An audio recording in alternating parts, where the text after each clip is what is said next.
Welcome on in, everybody. Thanks for stopping on by. Tobin here with you. Your Miami Heat victorious tonight in Philadelphia. They beat the Sixers 109-104, a collective effort on the second night of a back-to-back. A game where, again, you know Miami's going into this one shorthanded. You know Philadelphia does not have their MVP candidate in Joel Embiid, so they are also searching, but they are ahead of you in the standings. So this was a vital game for Miami to go in there and get, especially after having such a great shooting night the night before. You'd have to assume there was going to be somewhat of a letdown for most parties when it came to the three-point shooting. And Miami was just able to find a way today in a game that was very, very back and forth. It was a very, very even game basically up until that fourth quarter when Miami really started to pull away. Seemed like they had it in the bag. Got a little bit dicey there at the end. But ultimately, what sealed the deal, Duncan Robinson, who was just unconscious today once again from three. I was just getting done listening to Spo, and he said just when Duncan Robinson's on the floor, our offense is just better. It makes everybody look better. We flow better. It complements everybody better. And he's just been just an absolute sniper from all over the place. I mean, today, 5 of 7 from downtown. He gives you 20 points. Just has so much confidence shooting the basketball right now. And, you know, we've talked up and down about, you know, the mentality side of these things and, you know, the kerfuffle that he got into with Jaylen Brown and him jawing at Jay Crowder against the Milwaukee Bucks. Today, you know, they just needed him to provide what he does provide, and he was there for him. And it was an awesome, awesome thing to see from him. His connection with Bam Adebayo just remains one of the prettiest things in basketball. It's one of the things I found kind of ironic with the whole, Bam didn't step up for him. Those guys, I really feel like could go into an escape room together, blindfolded, and find their way out. That's the kind of chemistry they have. Duncan Robinson finding Bam on some big time lobs, which has been really nice to see. The offense and the guards setting Bam up with easier baskets and finding him for lobs and letting him use his athleticism. So everything doesn't have to be so hard for him. Everything doesn't have to be a mid-range jumper. It's nice to mix that in every now and then. But, one of the things that I think gets lost, and this guy is usually, when he steps on the court, one of the more athletic guys who will step on a basketball court. And tonight was no different. I mean, maybe you would say Tyrese Maxey, just from a speed standpoint. But just jumping out of the gym standpoint, he is going to be that dude. And he was just incredible today. Bam with 23 points and 14 rebounds. So he also has just taken a big responsibility with Jimmy out these last few games and has done a really, really great job. And the Miami Heat have turned around from that losing streak of losing 7 straight and now finished this going into the second half 8-2, 5 over 500 to go into the All-Star break 30-25, which was their exact record through 55 games last year. Shout out to Tim Reynolds for the nod on that one on social media. But the game today, it did get a little bit dicey there at the end. Miami seemed like they had this one in hand. And then Duncan Robinson in the corner for a 3 to basically would have iced it. He misses it, but who was there with the big-time putback? It was Jaime Jaquez Jr. Puts the Heat up 5. Great awareness from him.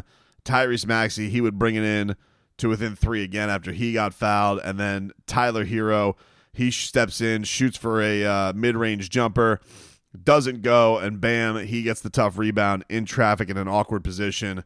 And he gets sent to the free throw line. Miami Heat go up 109-104 to really seal the deal and send themselves into the All-Star break. Thought Jaime Jaquez, that was a monster play by him, but really it was good to see Jaime, I just thought, get back to himself today. And they did a great job in the first half of just setting him up for some just nice, easy baskets. You know, sometimes you just got to spoon feed guys a couple of easy looks. I think Jaime almost getting into some of the Bam issues from time to time here of like, hey, I'm going to go crazy with the footwork and I'm going to do some dazzling move. And I think sometimes guys can fall in love with that. And sometimes you just need a little bit of a nice dish right under the rim just to kind of get you going, get your motor going. And that's what we saw from Triple J tonight. Really nice performance. and he comes out on top. I don't want to overlook what Tyler did tonight either. Tyler, while he did not have his 3-point shot tonight, I thought did a really good job early on, especially of just getting just super aggressive in getting inside the paint. You know, when you don't have Joel Embiid there, you have Paul Reed basically as your center. It's interesting. I recall back to that Heat Sixers series, and without Joel Embiid, those first couple of games, Bam and Tyler Hero really, really feasted. And I want to say Jimmy maybe even missed some action in that series too.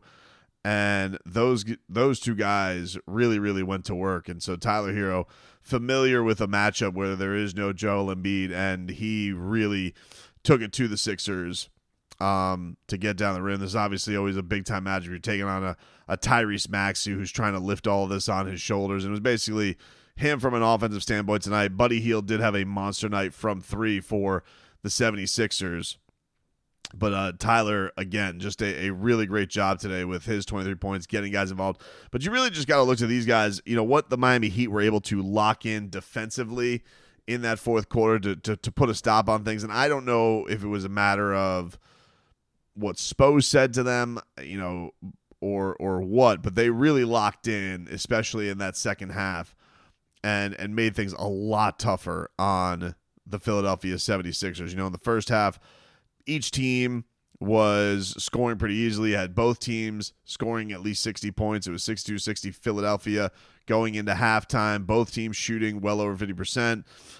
Both teams had a nice clip from downtown. And, you know, Spo has talked about, like, you know, he wants to go and win this one in the mud and make the things uglier. And then Philadelphia next time around. Now, some of it was them not making shots, of being 2 for 14 from downtown. But also, I just think Miami defended a lot tougher and made things a lot tougher on everybody else who basically wasn't Tyrese Maxey. And that really drowned the Philadelphia 76ers in this game and ultimately led Miami on getting on the run that they needed in that fourth quarter and getting them this spot where they were able to get this win. Haywood Highsmith, tremendous performance from him tonight. Miami was really, really good on the glass. Second chance points in the paint, doing a fantastic job to put themselves in a position to get this victory. And now you can kind of take it easy, take a step back on these things. We can go enjoy going into the break now with 2 wins. You're going to come back. You'd imagine, although I guess I can't assume, but you would think you're going to, you know, Jimmy will be back after the All-Star break. I have no facts on that. I'm just assuming, you know, that he'll be back with the team eventually, right? Terry Rozier, injury not so hot. This is going to be an interesting case, though, with Duncan Robinson. I mean, the numbers with him when he puts up big numbers for the Heat and when he starts for the Heat, my guy Simon Sperling, one of my favorite follows on Twitter, he's got pro Duncan Robinson, you know, stats up the wazoo. And the first thing that he puts up is Miami Heat 14-5 when Duncan Robinson starts, straight up. 10-0 when Duncan Robinson has at least 20 points. And, you know, these numbers for him have just been, you know, he's just been great in that role. And Spo, I thought today really spoke to the importance of Duncan Robinson, what that's going to mean once things go back. And, you know, from a standpoint, we're going to have time to dissect all of that. I was on the pregame show today with Tommy Tig, and he was asking about Jovic. And Jovic had a tough one today. Just really one of those games. I said this to Tommy. I said the only thing that's going to stop Nikola Jovic is he's going to go out there and he's going to get into foul trouble, and that's going to deter. And that was the case today. You know, second night of a back-to-back, he has this crazy shooting night. And that's what Erik Spoelstra says. You know, instead of everything's going to be a trajectory up, it's going to be a roller coaster. And he has these 3 first-half fouls. Kind of deterred all the momentum that he had. It is going to be interesting when Jimmy comes back. I like the idea of having Jovic there from a size perspective and what he can do from a shooting standpoint. It's just a matter of, can he stay on the floor? Does he have that maturity to go out there and be in a playoff lineup for the Miami Heat, which I think Spo is a little apprehensive of. But Duncan's obviously grizzled. I mean, at this point, this guy looks like he's going to have some role. Will it be a starting role? That, I guess, remains to be seen, because let's just say Terry comes back, Jimmy comes back. That last spot, is that going to go to Duncan Robinson, or is that going to go to Caleb Martin? And I guess that's kind of a offense-defense thing on what they'll want to dictate. Thing you love about Duncan Robinson is no matter what the role has seemed to be, even though the record would dictate that starting has been very positive for Miami, you know that a lot of the times it's probably in some realm not with them, not with everybody fully there. But you just can't say enough about what he's brought to the table here. It's been awesome. It's been awesome. And I'm watching right now, actually on the replay, they have they're showing this play where Jaime gets the steal and gets out on the give and go with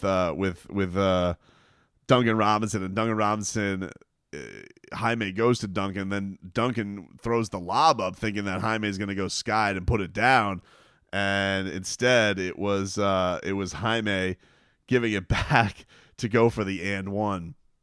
And look, Duncan Robinson will do however he's got to do. He'll get strong buckets. He'll get 3-point buckets. He'll do whatever he's got to do, dude. That's been the cool part about this story. So, great way for Miami to end, and the way they've responded from that losing streak, very, very impressive. Having a losing streak that nobody had seen this side of 2008. You were searching for there was a lot of questions that were, I'm sure, everybody was staring everybody in the face. What's this future of this core? Who's going to get traded? Is everybody going to be back? Are there going to be some changes? Can we actually do this again? And I think one of the things I love about this franchise is, people can doubt him. People can be skeptical of him. People can, raise an eyebrow. But they always seem to get off the canvas, and they always seem to have a strong response when things look bleak, when things look low, when things look like they're going to really seem like it's a point of no return. They always answer the bell. Now, maybe you don't want them getting down on the scorecard so much, so they always have to come back with a knockout punch. But they just got and I think a lot of this stems from the coach. They just never seem to stop fighting, and I love that about this franchise. So, well-deserved rest. Hope Jaime Jaquez can put on a hell of a show in the dunk contest and Rising Stars. Bam Adebayo enjoys the festivities of the All-Star Week. Hopefully Doc Rivers doesn't try and run him into the ground, playing him too many minutes with some sabotage from the Milwaukee Bucks. And, we can get on the other side of this thing and close out the rest of this month with some road games. And then they got a bunch of home games and some interesting matchups coming up in March to, get this record in a really, really great direction. But gutsy win tonight. Needed it. Thought it was going to be a little bit of a dogfight and ugly second night of a back-to-back. But they did not relent, and they found a way to get the victory.